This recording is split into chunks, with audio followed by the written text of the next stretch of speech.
Doublon karapanondro sandoka miantso ny RCC andraina ndraiky ny maître Yantra Razafy Manantsoa.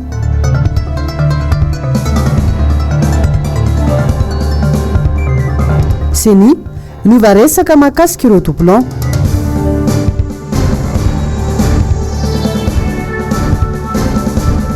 Raiky dimy mamelaky miandrandra fanovana avy amin'ny filoha marika Ravalomanana.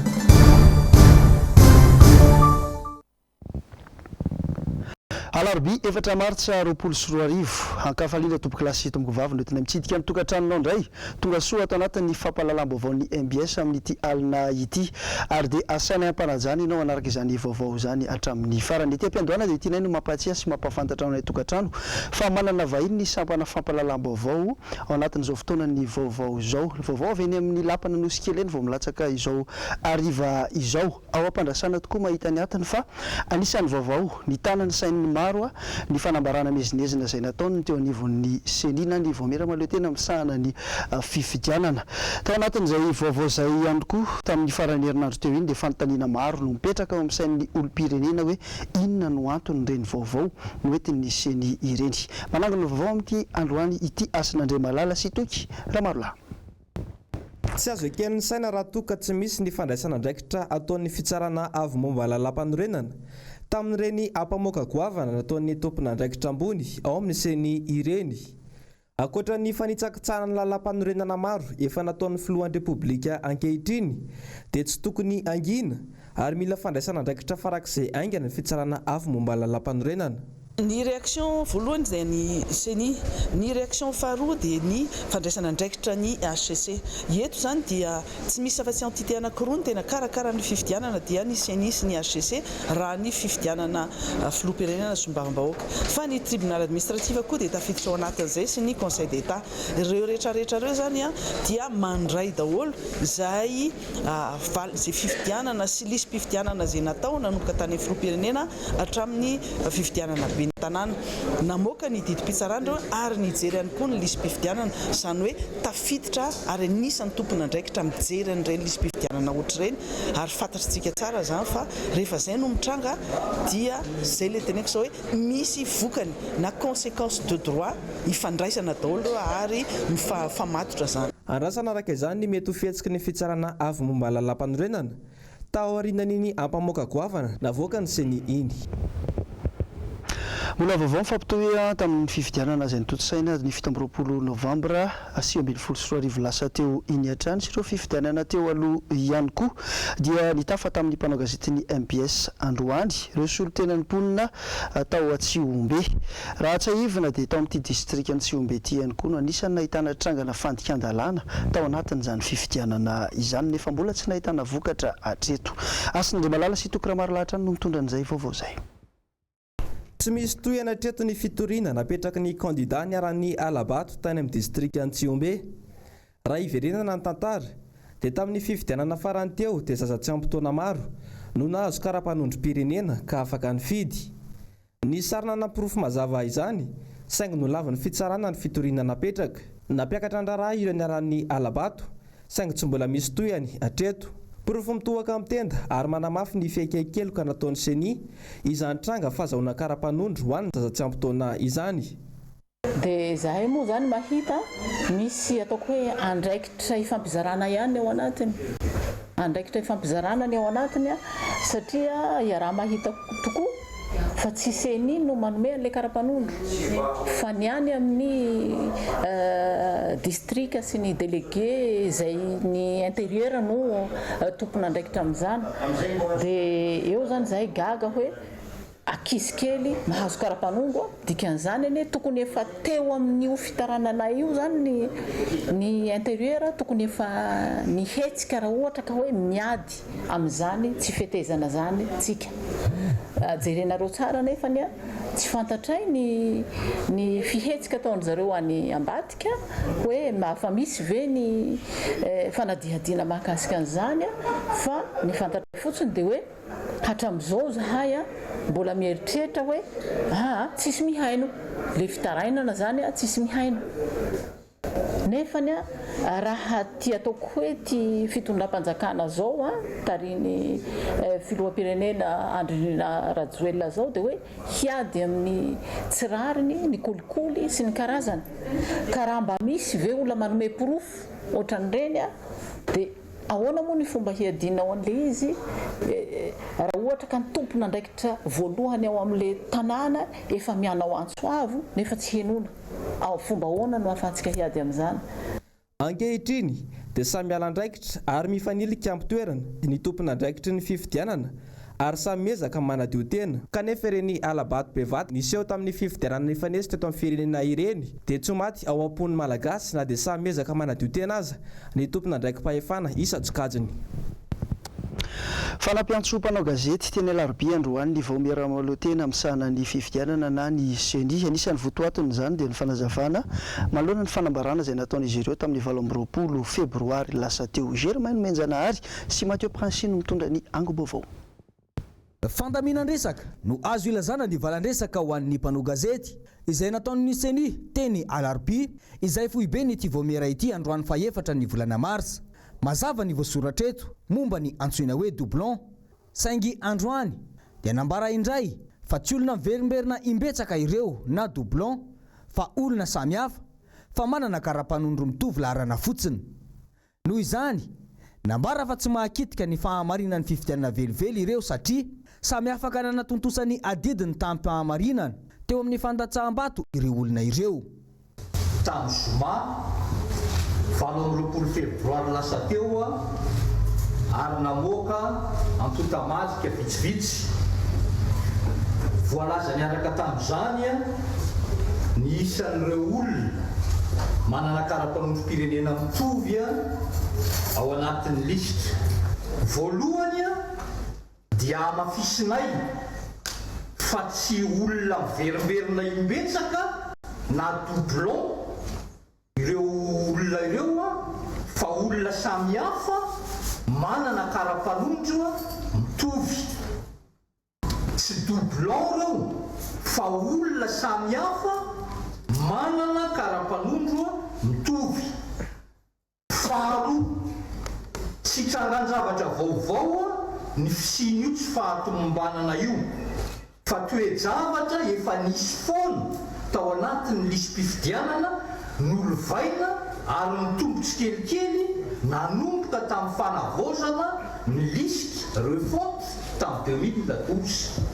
Efa tao anatin'ny lisam-pifidianana foana zany io zavatra io ary nitombotsy kelikely tao anatin'ny lisam-pifidianana. Ny azo ambara dia mibaradaka tanteraka ny CENI taorian'ny fanambaran'ireo antoko politika maro indrindra fa ireo izay nilatsaka hofidiana tamin'ny fifidianana filoham-pirenena izay mitaky ny anafanana ny voka-pifidianana nanomboka ny taona 2012 iny. Andraikitry ny CENI ny fikarakarana feno ny fifidianana maninona ny tsy voahitsy io tsy fahatomombanana io nandritra ny fanomanana ny fifidianana rehetra tsy afa-miala ary tompona andraikitra feno ity voamiera ity ny amin'ny tsy fahatomombanana rehetra ary mazava ho azy fa fifidianana tsy tomombana no mampijoro ny fanjakana mijoro ankehitriny. Ny fanontaniana mipetraka ho an'ny rehetra izao dia ny hoe inona no antony nahatonga ny CENI nilaza sy namoaka ary ny aiky io tsy fahatomombanana io saingy ankehitriny dia miezaka mamadidresaka indray. Mbola maromaro rehefa nikevitra politika mahakasika ny fanambaran'ny CENI iny fa araka ny fanambara tany am-piandohana dia manambahiny arak'izao hitanao amin'ny sary zao ny fampahalalam-baovaon'ny MBS amin'ity alina ity dia tsy izany fa ny tany kabinetran'ny filohan'ny Sénat Andriamatoa Luc Marcel Rakotonirina. Mirabo anao tompoko izay eto amin'ny MBS amin'izao alina izao manam-baovao nareo lazaina amin'ny mpijery antsika. Miaraba ny namana rato mirato ato amin'ny MBS ary ihany koa miaraba ny mpijery malagasy amin'ity télévision na MBS ity. Eny manambavao tokoa ny zakay amin'ny Sénat ho lazainy amintsika vahoaka malagasy androany. Raha malala moa fa tandroany nisokatra ny session extraordinaire ny parlement tarotota araka ny convocation nalefan'ny gouvernement dia tao amin'ny fotoana zany tandroany apakandro ny Sénat nisokatra zany fotoana izany tanatin'izany mihitsy ny faraparany tao dia gaga izahay fa nisy manamboninahitra maromaro tonga nanatona ny directeur de sécurité ny Sénat ary mitondra message avy any amin'ny Semgam. Io message io moa zany dia rehefa jerevana dia milaza hoe averina kazerina ny amin'ny premier RTS daholo ny miaramila mpiambina ny lapa sy ny mpiambina ny filohan'ny Sénat ary koa averina any koa zany ireo fitaovam-pidiana sy mibala. Tiako marina dia zany Sénat zany dia androm-panjakana anankidimy ny androm-panjakana eto Madagasikara. Ao ny présidence, primature, ny Sénat, ny Assemblée nationale ary koa ny ACC. Manana arovana ireo androm-panjakana ireo tokony hisy mpiambina ary koa ireo filohan'ny androm-panjakana ireo dia tokony arovana. Nefa dia gaga zay hoe inona ny antony angalana an'ireo miaramila ireo, ireo tafika ireo ary koa inona angalana an'ireto fitaovam-pidiana reto averina ny kazerina sy ny bala zany. Tsy fantatro raha fantatra ny Andriamatoa filohan'ny Republika zao zavatra zao na Andriamatoa Premier Ministre ary zay mahatonga anay mifampizara zany vaovao zao ho an'ny vahoaka malagasy satria aiza ny fanajana natao hoe Republika.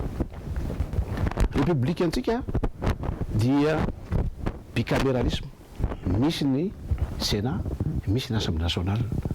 Ka zay mahatonga any manontany tena dia mampita vaovao zay ampanajana any Andriamatoa filohan'ny Republika sy Andriamatoa Premier Ministre amin'izany vaovao nahazo any Sénat zany androany.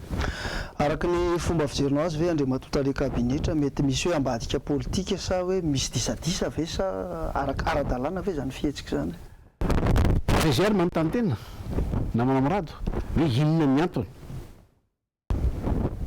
Zay mahatonga any mametraka manazava hoe République ity fanjakana tsika ajaina ilay République fa tsy fantatra hoe nazery manontany tena. Zay mahatonga anay manao antso avy ampanajana any Andriamatoa filohan'ny Républika hoe Andriamatoa filohan'ny Républika fantatrao ve zao zavatra tsy fantatrao dia milaza an'izany zay ary koa any Andriamatoa Premier Ministre tompoko.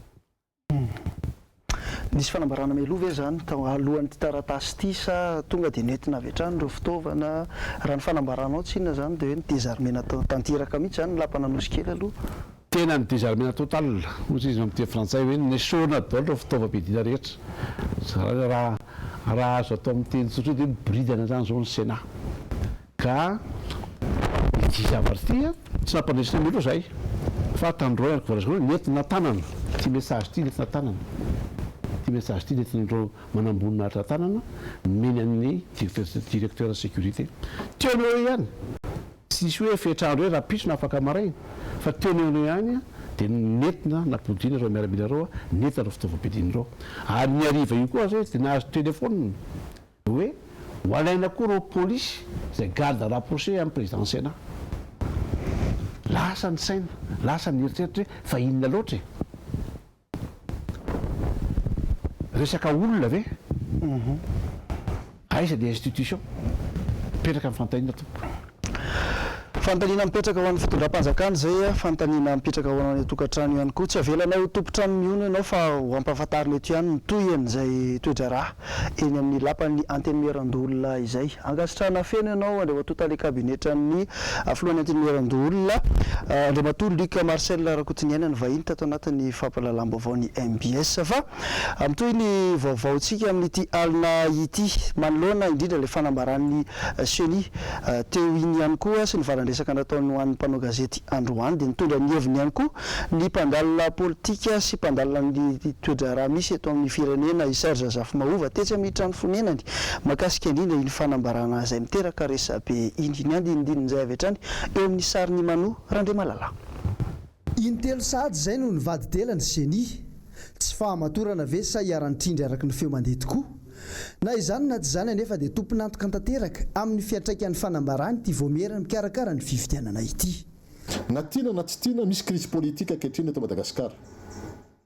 Vokatry ny tenenin'ny CENI iny. Na tiana na tsy tiana ny ninona fanazavan'ny CENI omaly androany rapitsy taoriana n'iny zavatra ny lazainy iny fantatra izy ny tompona andraikitra ny fahatosoana jerevy hoe fa hitahita soritra ane zany zao ny fipetraka le izy hoe efa metsiketsika zany netsy metsiketsika ny roa ninninona ho averiko tsara ninninona fa nazavany seny efa vary latsaka iny tsy afaka averina ntsony iny olona tompona andraikitra ambony ary mitondra teny matetika ny seny zany hoe voix autorisé izy amin'ny teny frantsay ny teny an'le izy ny fandraisana andraikitry ny filoham-pirenena sisa ny solution an'ity resaky ity ndatsy zany ty ho lasa crise politika ho grave eto amin'ny tany sy ny fanjakana.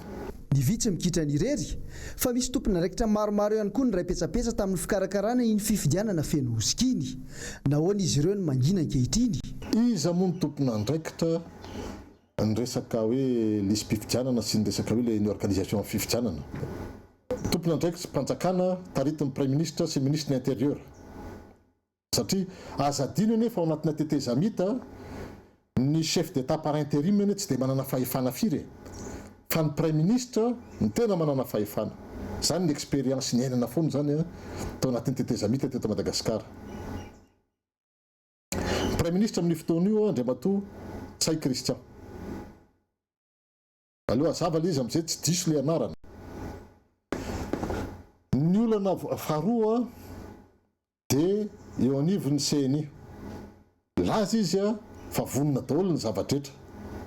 Ny olana fahatelo dia ireo mpamatsy vola izay niantoka an'ilay fifidianana ary ny olana fahaefatra dia ny fiarahamonim-pirenena maromaro izay nanosika mihitsy no tsy maintsy atao amin'ny 24 ny fifidianana fa inona moa mahatonga ny zareo nanosika be satria misy vola azo avy any amin'ny mpamatsy vola.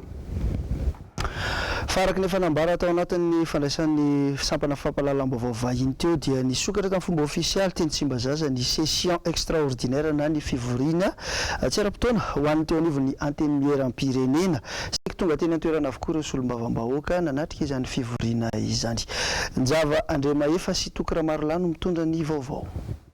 Raha ny fanazavan'ny solombavam-bahoaka dia fantatra fa mbola tsy tonga eo anivon'ity androm-panjakana iray ity ny sasany amin'ireo lalàna nandraisan'ny filohan'ny repoblika fanapahan-kevitra tamin'ny tsy fisian'ny anterimenam-pirenena. Raha sahivina dia raha tsy nitory ny filohan'ny anterimenan-doolona dia modidin'ny fitsarana avy momba ny lalam-panorena tsy fantatra ny voalazan'ny lalàna. Raha ny fanisana ny ordonnance izay niraisin'ny filoham-pirenena nandritry n'ireny fotoana tsy nisy ny antemeram-pirenena ireny dia teo amin'ny 10 zany. Ny zavatra tonga amin'izao fotoana izao ny loi de ratification tonga eto amin'ny antemeram-pirenena dia 5 izany hoe misy 9 izay tsy mbola ao. Ny fanazavana marobe ary afaka anaovana débat daholo fa ny zavatra misy fotsiny dia izay tonga eto am-pelantanana aloha ny tokony hojerena dia mbola mitaky an'izay ambony hafa satria raha ny lalàna misy sy ny pratique constitutionnelle pratique universelle ny ordonnance rehetra izay raisin'ny filoham-pirenena ireny dia tokony ratifien'ny antemeram-pirenena daholo sy ny antemeran-doolona rehefa misy ny antemeran-doolona. Haritra 12 andro ity fivoriana tsy ara-potoana ity. Fanjoratra ny ireo olom-pirenena any amin'ny faritra manohana ny antso ataon'ny tim sy ny fameloma maso ataon'ny atoko tiako Madagasikara amin'izao fotoana izao. Androany dia nitafa tamin'ny mpanao gazetina ihany koa ny solotenan'ireo mponina avy any Imelaka ao anatin'ny tim. Dia raha tsika ny andinindinin'izay ohatiny Ravorazafy Mahenina sy Andry Rakotomalala. Ny mpakatany amin'ny rehetra ny baikon'ny filohan'ny atoko tiako Madagasikara vonina ihany koa ny tim faritra Melaka ampafantatra sy asa avy hatrany. Firenena mpanota olona mavesatreloka zany no mahazo ny firenentsika amin'izao fotoana zao ary isaorako ny antoko tim izay antoko demokraty kretianina. Ny olona miaraka aminy koa dia tokony olona manam-pinoana tanteraka. Izany mahatonga ahy mijoro eto miantso atsika ao amin'ny faritra Melaka oridinamizetsika ity antoko ity satria mitady atsika mitady andada ny firenena malagasy. Latsaka katerena tanteraka ary tsy hiteny aho hoe ino tsy mety fa samy mahita ny tsy mety aby tsika iaby. 720 no nometsika ny fitondram-panjakana samy mahita tsika akananiky zao. Fa lombolombony tamin'ny talohan'ny 2009 ny raha iainantsika iaby.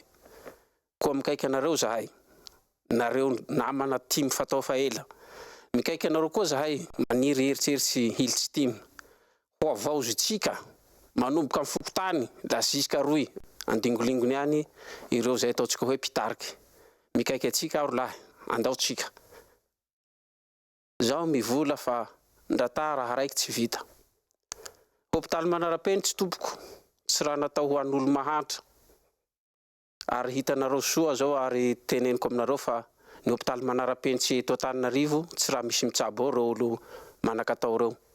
Miandrandra zavatra maro be avy amin'ny Flora Valimanana ny Melaky mifanohitra amin'izay kosa ny fitondràna ankehitriny izay tsy misy zavatra mitsangana ho an'ny vahoaka indrindra ny fijerena ny sosialim-bahoaka.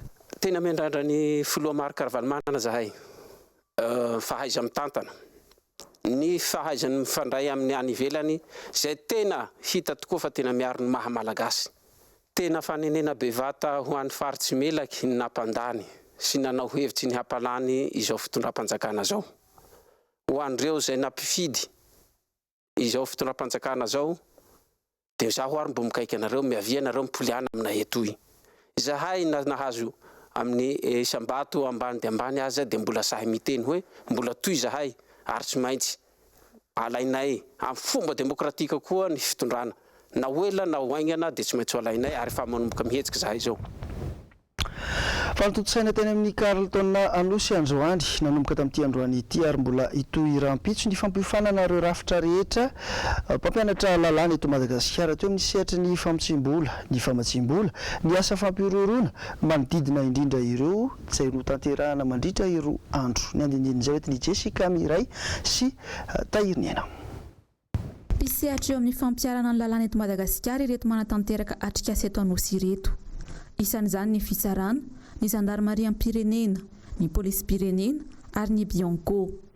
Fanomezana fihofanana mikasika ny kolikoly, ny fahafantarana amin'ny famotsimbola, ny famatsimbola ny asa fampiororona ity atao mandritra ny roa andro ity. Olana dia ny kolikoly ny fandikan-dalàna sy ny fisina famotsimbola tsy androany eo fa ny nanaovana an'izao hetsika zao zany dia fanohizana foana ny ezaka fanatsarana ny fenitra misy a Madagasikara amin'ny fahafahany miady amin'ny kolikoly, miady amin'ny famotsimbola sy ny fanodikodinam-bolam-panjakana. Fanatsarana ny ady amin'ny kolikoly tokoa ve?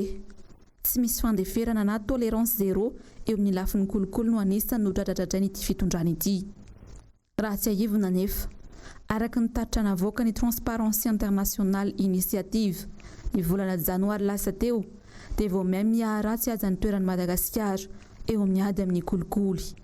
420 ny salanisantsika fa 720 amin'ny firenena 20. Ny hoe naninona ny tany aloha tsy nisy fanadihadiana fa amin'izao vao misy ny fanadihadiana. Io ngamba ny ametrahako azy voalohany hoe nisy ny fanadihadiana tany aloha, nisy ny nanao fanadihadiana tany aloha fa natao laharam-pamehan'ny fitondram-panjakana izay fanadihadiana izay. Toetra tokoa ary ve izany laharam-pahamehana izany amin'izao? Raha tsy tanisa fa tsy ireo salanisa navoaka ny Transparency International fotsiny ireo. Antony iray nampitotongana ny laharantsika ihany koa ny tsy fahampiny mangarahara tamin'ireny fifidianana nanomboka ny taona 2024 ireny. Alohantsika ny vaovao dia vaovao mifandraika amin'ny fampianarana. Tapitra rampitso ny fepitaona 27 ora nomeny ny mpampianatra ny ministeran'ny fanabeazam-pirenena anomezana ny tampikarama 50 000 ariary izay tsy voaloha. Andrasana an'io amin'ny filan-kevitry ny minisitra ny fanapahan-kevitry ny fanjakana mikasika izay saingy nanamafy ny mpitondra tenin'ny mpampianatra fa mitohy rampitso ny fitokonana manoloana ny tokotany malalaky ny ministera. Tao anatin'ny fanambarana nataon'ny mpampianatra moa dia mangataka izy ireo ny ampitsarana vetrany ny fandrahonana mahazo ireo namany izay tsy avela maneho hevitra ankalalahana. Nampitandrina ihany koa ireo lazaina fa mpikaramanady ka manakorotana ny fitokonana izy ireo ary andrasana araka izany ny toy nyity raharaha ity. Lafim-baovao hafa kosa indray dia hatreto dia mbola baraingo hatramin'izao no antony tsy anokafana ny gara fisandratana eny Ambohimanambola eny. Nitondra ny heviny mikasika an'izay indrindra ny loholon'ny Madagasikara Rina Andriamandafiseta. Ny andindinin'izay avy hatrany eo amin'ny sariny Andry Rakotomalala. Maromaro ireo fotodrafitrasa vita ny fitondrana teo aloha izay azo lazaina ho mihoatra ny manara-penitra mihitsy aza. Anisan'izany ity tobo fiantsonan'ny fiara etsy Ambohimanambola ity izay no kasaina namavanana ny zotra miazo ny lalam-pirenena faharoa sy ny lalam-pirenena fahafito. Manontany tena ny rehetra amin'izao hoe maninona ny mbola tsy ampiasaina izy ity nefa efa eritaona sy tapany izay no nipetrapotsiny. Toe-tsaina mamohitra ara-politika izay iriko mba tsy hisy eto Madagasikara mihitsy ny hoe izay vitan'ny fanjakana teo aloha ka tsy mitovy hevitra sy firena politika aminy dia mila sombaina, dia mila tsy tohizana intsony, dia mila ravaina satria hevitra ratsy. Io fotodrafitrasa lehibe izay nataon'ny fanjakana teo aloha io zany dia io toeram-piantsonan'ny fiarakodia izay natao ao anatin'ny fenitra iraisam-pirenena mihitsy mba toy ny any an-dafy reny mba milamina. Izany hoe ny fahitana ny tsy fahatombanana ao amin'ny toeram-piantsonan'ny fiarakodia izay ampiasaintsika amin'izao fotoana izao eny manambola sy ny toerana hafa izay toeram-piantsonana fiarakodia na stationnement no anisan'ny toerana korotana indrindra, maloto, feno mpangaro-paosy sy ny sisa nefa ny vahoaka malagasy ny ankamaroany dia tsy maintsy mampiasa azy ireny ampiasana fitaovam-pitaterana iombonana. Izay no ezaky ny fanjakana ka raha vita izy ankehitriny ka lazaina fa tsy mahafeno fepetra manahy izay so dia tafiditra ao anatin'izany velam-pandriky ny toetra ratsy politika izany ny fanjakana ankehitriny ka hoe tsaratsara so dia ampiakatra avo ny zava-bita ny fanjakana ankehitriny dia tsy tohizana. Ny fiverimberenan'ny zavatra tahaka izany mantsy no mahatonga anay alay-panahy eritreritra an'izany dia hoy za hoe fahadisoana sy fitiavan-tena izany, tsy fitiavan-tanindrazana izany. Eto ny sareko ny saina dia tsotra ny hoe aza atao mahamenatra re tohizo zavatra tsara izay vita tany aloha ampiasao ny principe de la continuité de l'État. Izay ihany koa izay HVM dia mahatsapa tsy tomombana nataonay tamin'ny lafin'ny sasany ary misy zavatra kosa tsara izay vitan'ny fanjakana raha tsy hiteny afa-tsy ny seraram-palamanidina ko seraram-palamanidina eny vato izay nivoatra be na ny endrika na ny ofandriam-pahalemana ny sécurité n'ireo mpandeha sy ny sisa dia mba hifanahtsahana ny firenena efa mandrositsika dia aza menatra tokany hoe ampiasao hoe fa soa iombonana ireny fotodrafitrasa fototra ireny. Santionana amin'ny zava-bitany mpitondra teo aloha izay mbola tsy ampiasaina sy tohizany ireny nefa dia volam-panjakana avokoa ny nanaovana azy ireny. Ny zava-misy amin'izao dia tonga amin'ilay fiteny vahiny hoe déshabiller Pierre pour habiller Paul. Ny vovo-tany navelan'ny Gradain'i Mahamasina no anetsemana ny lalana potika izay tsy misy fikojana erana Antananarivo efa heritaona izay. Fanasimpana vaozana ny EPP etsy Ambohimamory ito sainginy olana dia anisany tsy fikaritra fa ambany loatra ary ambony loatra ny tany tsy fidirana an-tsekoly sy ny fialana an-tsekoly ao amin'ity EPP ity. Asina Andriamalala sy Tokoromarilany mitondra an'izay fanadihadiana izay. Ambony loatra ny tany fialana an-tsekoly ao amin'ity EPP etsy Tosy ity no ny fasarana ny ray aman-dren'ny mpianatra no tena antony lehibe mahatonga izany. Na izany aza nefa matsilo saina ireto zazam-pianarana ao amin'ity sekoly ity kanefa tsy maintsy mandao ny sekoly noho ny antony tsy azanoarana. Tena sahirana ny ray aman-dren'ny mpianatra, ny akabeazan'ny ray aman-dren'ny mpianatra, mpanasa lamba, mpitomborika, mpiasa tranon'olona, zany tena 80%. Vitsivitsy ihany hoe mba manana antom-pivelomana. Dia ny mpianatra eto tena sahirana dia mahatonga amin'ny abandon, zany manana abandon be dia be 6,72% isa-taona satria ny ankizy tsy mihinan-kanina dia miala ho azy satria tsy maharaka, tsy mihinan-kanina androany dia tsy mianatra dia miala amin'ny farany dia sahirana ny olona eto tsy mahefy.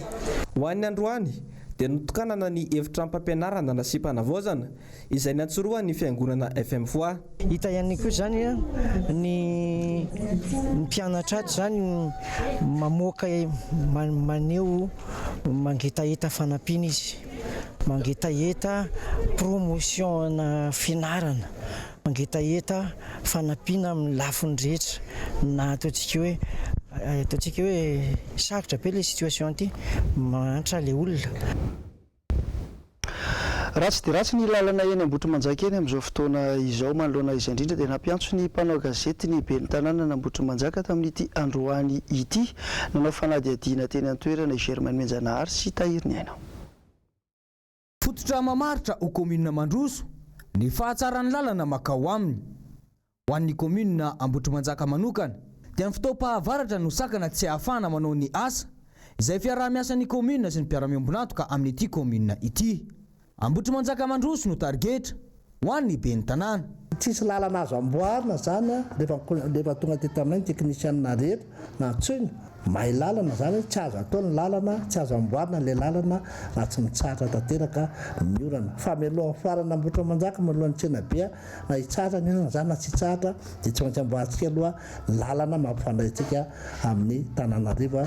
Ny lalana amboarina zany eo amin'ny 5 kilometra eo aloha zany tena maika iny mampitohana Tananarivo amin'ny tetezana Mahitsa, Ampamahitsa, makany Ambodivona, Ampamahitsa, makany Anosimanjaka. Zay zany aloha tena maika amboarina fa ny manodidina moa zany tsara tanteraka ny orana dia jereny ahoana ny fomba hanatanterahana hanamboarana lalana manodidina Ambotrimanjaka fa fantatry ny olona zany. Ny zara tokony tsara fantatra nge lalana Ambotrimanjaka iny tsisy fanamboarana tao anatin'ny ataoko hoe 12 taona e.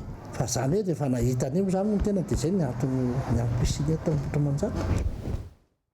Mbola toetra ny Ambotrimanjaka ihany tsika ao anatin'ity vaovao ity amin'izao fiatrehana ny fetin'ny Pasika izay ho avy ao anatin'ny herinandro vitsivitsy izao dia mikarakara hetsika ireo mponina eny Ambotrimanjaka ihany koa izay atao amin'ny 10 ka hatramin'ny 12 ny volana Aprily eo tokotany malalaka ny commune mitondra ny andindininy izay indrindra inomena Andriamanamisata sy Mathieu Princy. Fampirantiana izay afaka andraisan'ny maro andrara na ny kely na ny lehibe izy trano efa 80 eny an-toerana natokana ho an'izay te handray anjara ao anatin'izany fambolena sy ny fiompiana fa misy koa ny resaka taozavatra izay aseho amin'io andro io. Isan-taona moa izany teto hatramin'izay dia nisy foana ny hoe foirana Ambotrimanjaka raha anisan'ny tena mampalaza any Ambotrimanjaka ny foire izay misy eto mandritra ny fotoanan'ny Pasika. Amin'ity taona ity anefa dia araka ny voalazan'ny ben'ny tanàna teo hoe ahitana fiovana, ahitana mihatsara kokoa zany hitondra fanavaozana kely izahay amin'izay foire izay satria iompana kokoa amin'ny resaka toe-karena ary amesehatra an'ireo mpamboly sy mpiompy ity foire ity zany hiesika ara-barotra maro samihafa isitrahany hoe isan-karazana fa misehatra maro samihafa tsy hakanavaka ny indrindra moa fa ireo fampirantiana ny vokatra avy eto an-toerana sy ny avy eto manodidina zany satria tsy ho diso anjara amin'izany koa raha commune manodidina ny Ambotrimanjaka.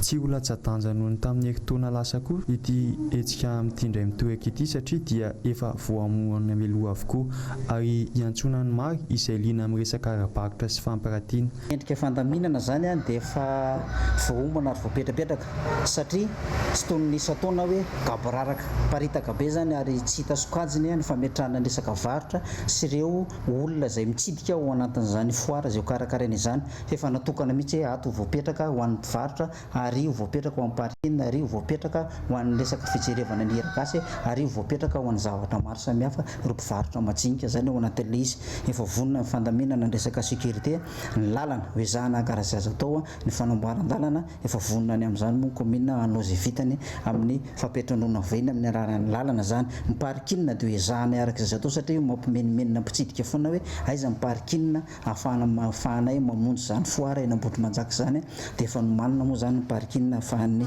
filaminana ho amin'izany. Ahafantarana hoe iza marina izany Ambotrimanjaka izany ary inona ny tena mampiavaka ity hetsika ity. Fa eo amin'ny vaovaon'ny kolontsaina kosa indray dia mandritra ity volana marsa ity dia omena sehatra ny teatra na ny siho sehatra eto Antananarivo. Nampafantarina ho maly tetsy amin'ny Carlton Anosy teo amin'ny coup d'état ny atao hoe Ralimoa Théâtre izay andihan'ny fahatelo ny andinindininy izay avetrany eo amin'ny sariny Andry Rakoto Malala.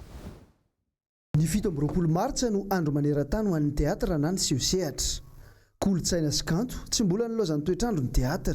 Mivoatra manaraka ny toetrandro ihany koa ity zavakanto ity. Manana tombony manokana ny mpankafy teatra malagasy indrindra amin'ity volana martsa ity.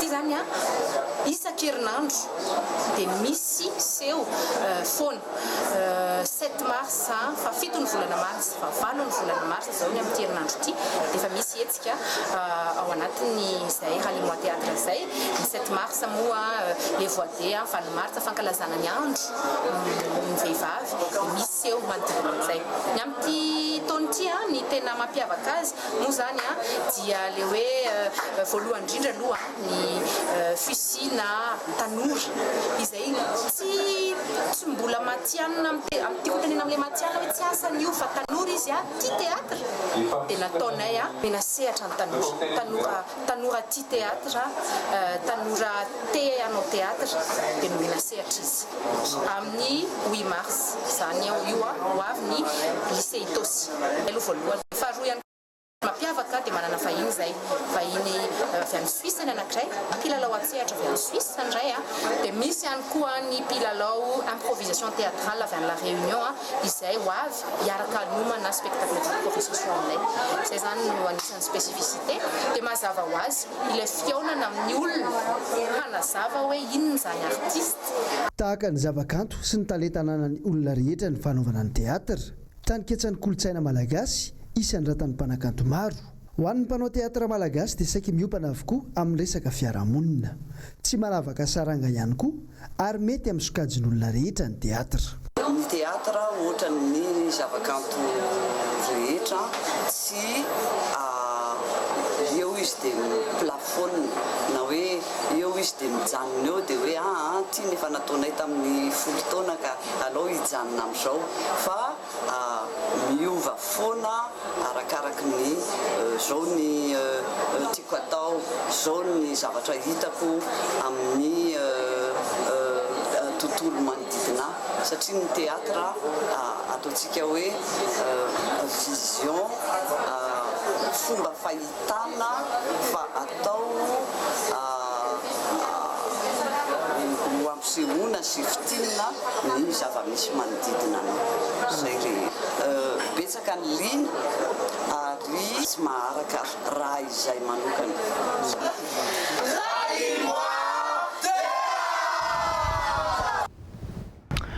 zay resaka manodidina ny kolontsaina fa iverina amin'ny resaka politika kosa idrayntsika dia nanatanteraka valan-dresaka ho an'ny mpanao gazety androany Antoko Aba na ny Antoko-mbahoaka malagasy tetsy amin'ny fobeny toerany tetsy Ambanidia misy ny korotana eo anivon'ny Antoko amin'izao fotoana izao izay antony nanesorana ny mpikambana iray tsy ao anatin'ny Antoko itsony tsy nanaraka ny lalàna mifeny Antoko no antony nanesorana ity olona ity tsy ho mpikambana ao anatin'ny Antoko nisy ny faneho-kevitra nataony amin'ny anaran'ny Antoko izay tsy nahazoana lalana ihany koa fahotana mafady izao nataony hoy ny sekretera jeneraly ny Antoko ka voatery nesorina tsy ho isan'ny mpikambana itsony Irakotosan Erintsho Dany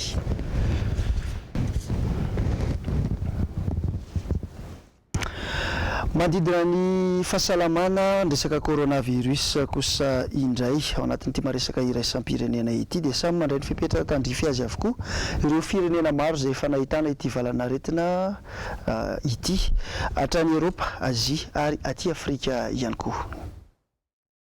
Tany Chine olona 7 afo indray no isan'ireo matin'ny aretina coronavirus tao anatin'ny 3 andro hatramin'ny androany 1,704 no namony antany an-toerana raha nitatry ny ministera ny fahasalamana ka maherin'ny 7 alina no nitondra ny tsimokaretina ho an'ny Pekin miahenjana ny fepetra raisin'ny fanjakana na nahitana fienany azy any an-tranony avy no miasa ny mpiasa no fanana avokoa ireo toerana rehetra natokana ho fiaonana toy ny bary ny hotely sy ny sisa raha tsy izany na enana isan'ny olona mivahiny na koa mipetraka ambony latabatra ao amin'ireny toerana fandraisana ireny maro ireo tokantrano am-paiky aza no tsy mandray vahiny intsony na namanakaiky aza no nitahotry ny aretina any Frantsa ny voromaika androany ny filan-kevitra manokana misahana ny fiarovana ary nokazana avokoa ireo karaza tapombava sy fiarovana rehetra eny izao ny olona maty ao Frantsa ary maherin'ny 200 mitondra ny tsimokaretina tsy efa miala amin'ny fianaky ny aretina coronavirus ihany koa ny kontinanta afrikana roa izao nitranga hita tao Senegal omalo na afantarana fa mitondra ny tsimokaretina ny teratany frantsay iray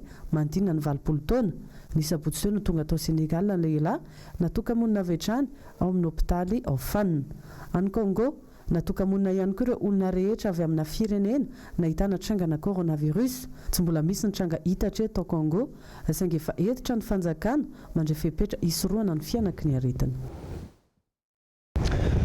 Ny vaovao an'ny coronavirus iny ihany koa tompoko lasy tompoko vavy no nanakatona ny vaovao tamin'ity alina ity ankasitrahana trano safidinao miaraka amin'ny MBS ary manasanao zay toetra amin'ity fahitalavitra aminao ity mankasitraka ny teknisiana sy ny mpanao gazety ihany koa veloma tompoko.